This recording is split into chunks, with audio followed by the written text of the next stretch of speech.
struggled with faith, believing that Christ exists and accepting Him in my life. All through life, I've struggled. Hello and welcome to this episode of your Moment of Inspiration. Today we are talking about how to gain understanding about ourselves and about the world around us. And I'm very excited to have with me here Nii Sapei Ntreh. Isaac, you're welcome. Thank you, Vanessa. You have another name called Loving Life. How did you come about that name? Well, it's a funny story, but I have a best friend, and he's also by the name of Ebenezer. Wow. And he decided to name himself Fine Print. Fine Print. Fine Print. Okay. And when I saw the name, I was excited. I decided to find a name for myself, following that same. Okay. And sitting behind the PC, I was cracking my brains, cracking my head. I was asking myself, what are the things I like? What are the things I love? What are the things that excite me? And I realized love and life. So, well, that's how it came about. It's wonderful to have you here today. We are talking about how to gain understanding. First of all, about ourselves, then about the world around us. What is understanding? Well, thank you very much for this opportunity. And to begin with, understanding is very important in our daily lives. Because if we do not understand certain things, we are in sort of a dilemma as to how to go on, especially when it comes to making decisions. But understanding is a form of knowledge. That is one thing we also have to understand. That is a form of knowing. Understanding is a form of knowing. It's a form of knowledge. And understanding is a process. There's this expression that we normally use, coming to an understanding or arrive at an understanding. It says that you arrive at a place, so it takes time for you to get there. You move from one place to the other together. So, yeah. Understanding is a form of knowledge, but it's also a process. It's a means. It takes time to get there. Oh, okay. All right. So I don't think you can just say I understand something just by just looking at it or whatever. But then you have to go through some kind of steps and some kind of processes before you can say, now I have understanding of this thing. Exactly. All right. Okay. So what are some of the misconceptions that people have about understanding? Well, generally people think they can't understand, or they think they understand, but they actually don't understand. I like to use this example, though. Sometimes when students are asked in exams or, well, in whatever setting they find themselves, do you understand this? They tend to shy away or to say, I don't understand. But what they're actually saying is that I don't know it. And like we were saying before, that understanding is a process. It's a means. The path that leads to understanding is the path of knowledge. Okay. So if you lack knowledge, essentially you will lack understanding. So first of all, what is knowledge? I think we should talk about knowledge a bit, since you are distinguishing knowledge and then understanding. Let's talk about knowledge. What is knowledge? Yeah. But we shouldn't forget, we should keep at the back of our heads that understanding is also a form of knowing. It's a form of knowledge. Now, what is knowledge? Knowledge is material. Okay. Knowledge is something solid. It's something you can interact with. Understanding, on the other hand, is kind of abstract. It's not as material or matter as knowledge is. Knowledge deals with facts. It deals with opinions. It deals with laws and theorems and all that. And we have to understand that. But to understand that, we have to know. And that knowledge is concrete. That knowledge is concrete. It's something we can deal with. And we as human beings, we are equipped with the necessary apparatus to come to a knowing. We have our five senses. We have sight, we have smell, we have taste, we have touch, we have hearing. And these are the means that we come to know. We receive information. Okay. Knowledge is also information. Knowledge is information. So why is it important for an individual to have understanding about, first of all, about himself and about the world around? What is the importance of having understanding, simply put? We need understanding in our daily lives.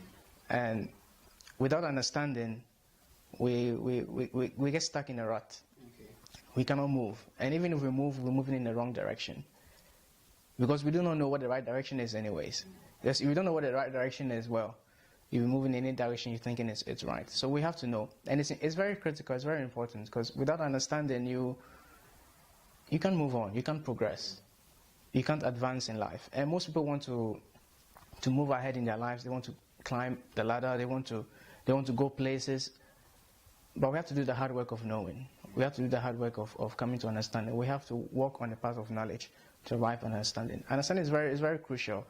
And I like to state that people want to be understood in our interpersonal relationships. Sure. People want to be understood. If you're with a friend or with a loved one and the person doesn't feel understood, the relationship breaks down eventually. So understanding is very important. If the other person feels understood, their views, their opinions, their feelings validated, they tend to open up more, they tend to even trust you more. But without that understanding, it's very hard to build a relationship. And even in academics, in our work with God, I mean, it's exactly. It's very okay. Am I as an individual expected to have an understanding about everything in life? That's a very good question. And to begin with, the question we need to ask ourselves is, can we know everything? As first of all, as a person, can I know everything? Yeah.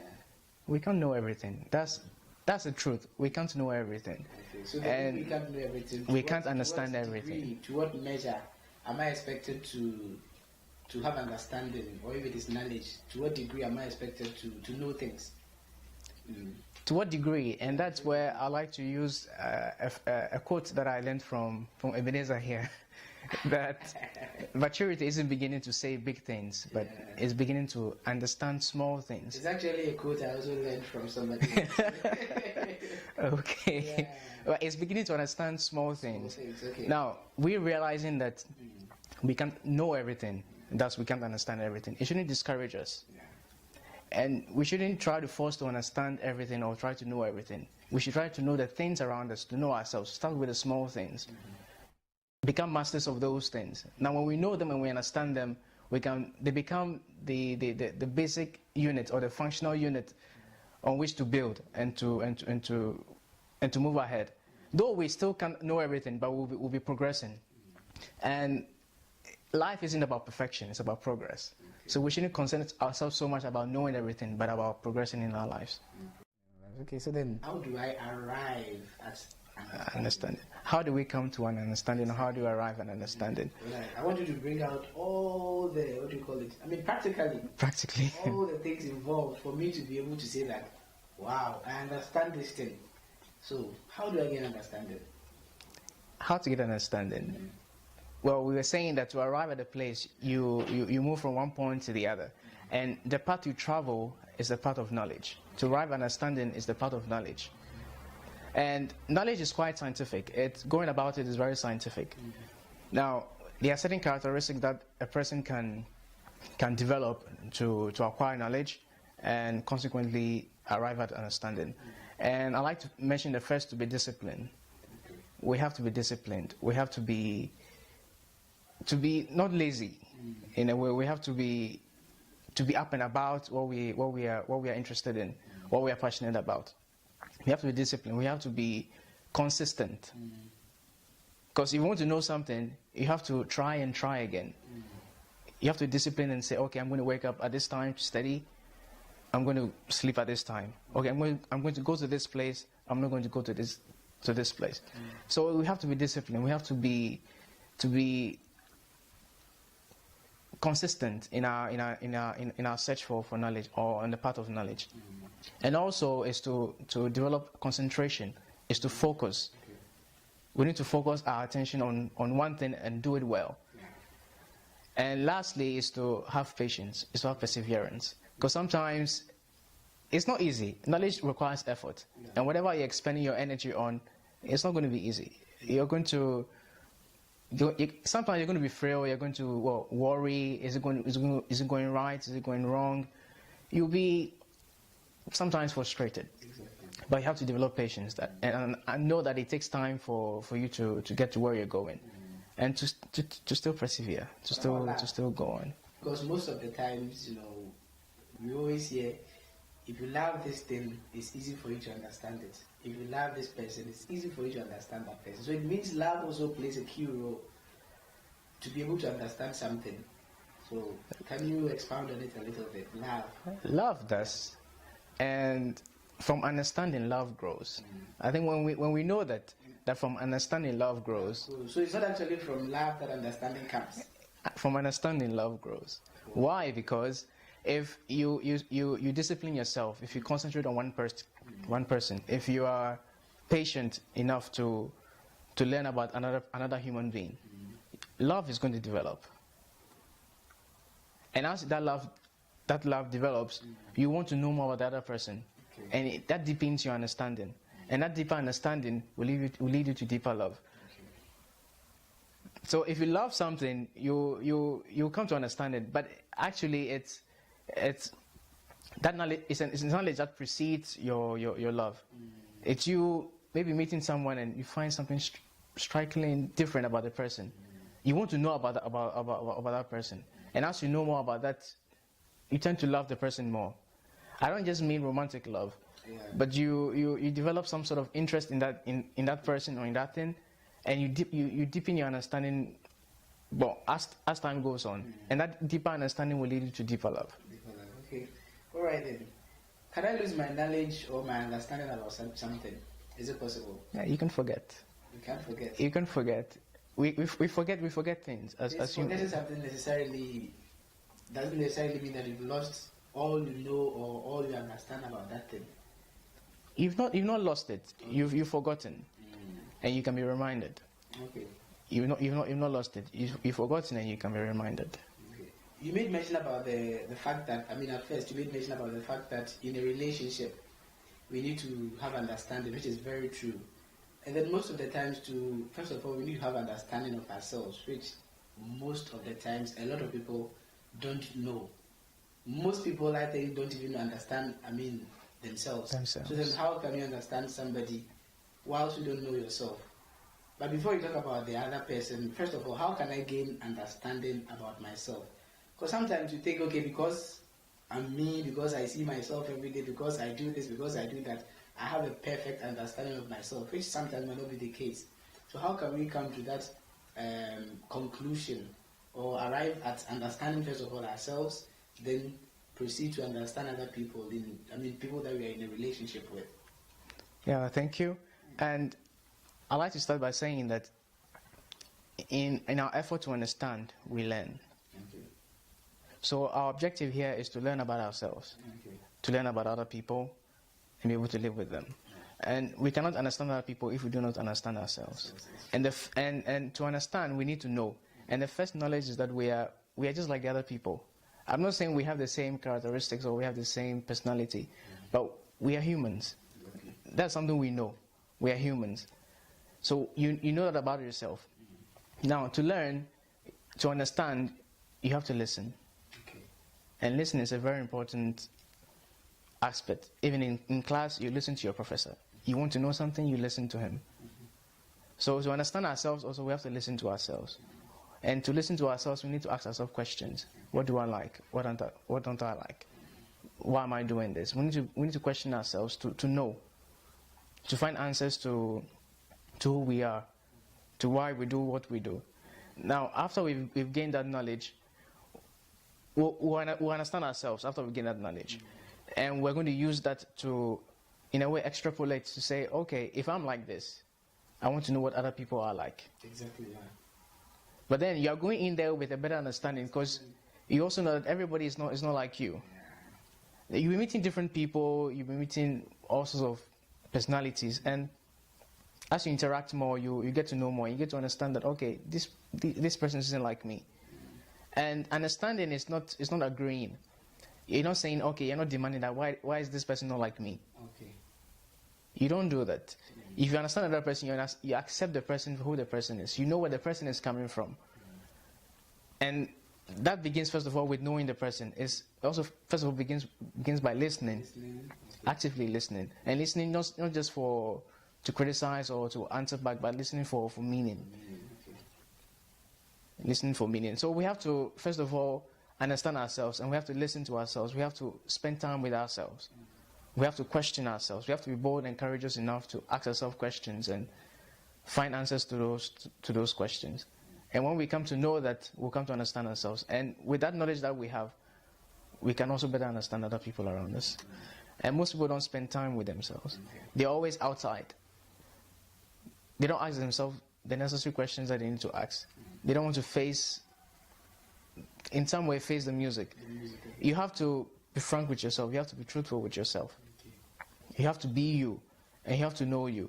If you do not know you, you cannot understand you. And if you do not understand you, it will be difficult to understand another person. Yeah.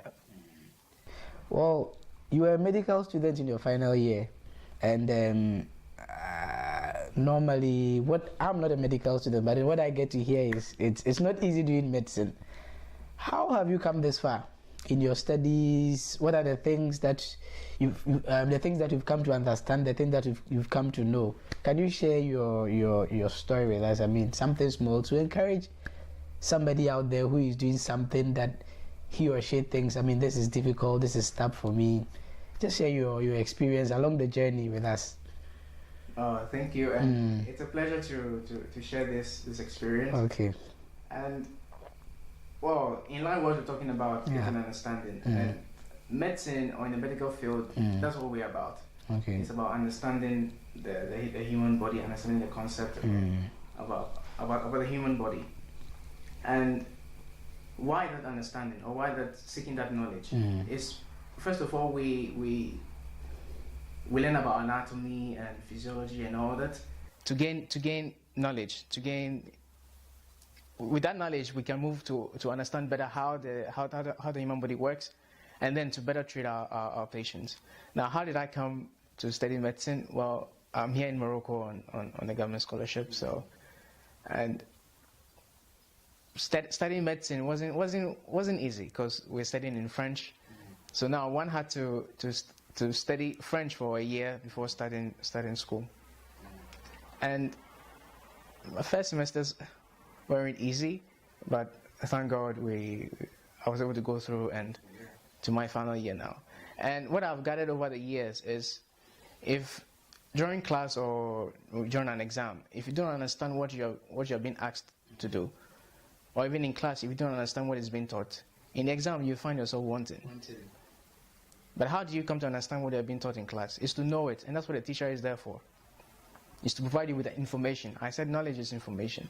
So you're being provided with the information, and now you will have to, with discipline, with concentration, with patience, work that out into an understanding.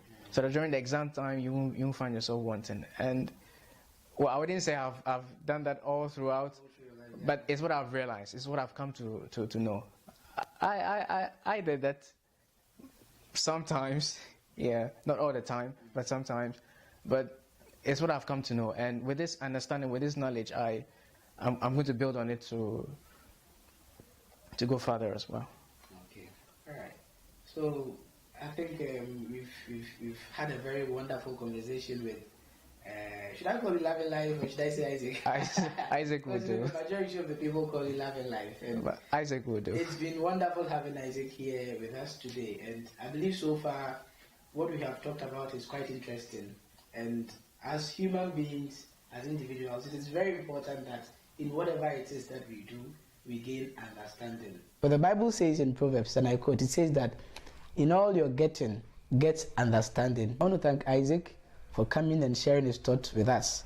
And to you, to our viewers, for taking the pain to sit with us. And I believe what we've talked about today will actually be a blessing to your life. If you haven't subscribed to our channel, I want you to do so for more videos. Thank you, and God bless you.